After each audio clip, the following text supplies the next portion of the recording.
Well, maybe it's simply the attempt to express our collective shock when we say we're trying to make sense of the horrific shooting at Sandy Hook Elementary School.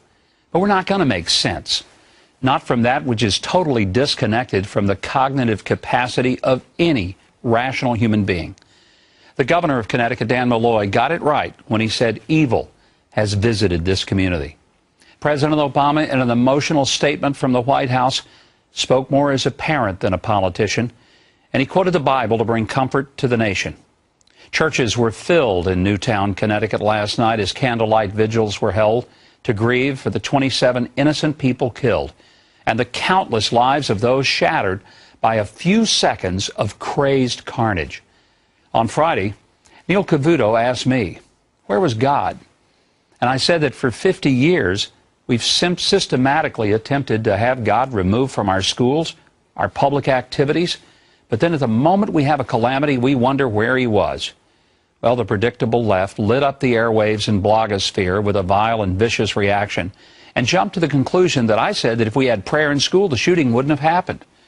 Well, I said nothing of the sort. It's far more than just taking prayer or Bible reading out of the schools. It's the fact that people sue a city so we aren't confronted with a manger scene or a Christmas carol, that lawsuits are filed to remove a cross that's a memorial to fallen soldiers. Churches and Christian-owned businesses are told to surrender their values under the edict of government orders to provide tax-funded abortion pills. We carefully and intentionally stop saying things are sinful, and we call them disorders. Sometimes we even say they're normal. And to get to where that we have to abandon bedrock moral truths, then we are asked, well, where was God? And I respond that as I see it, we've escorted him right out of our culture and we've marched him off the public square, and then we express our surprise that a culture without him actually reflects what it's become. As soon as the tragedy unfolded, I think God did show up.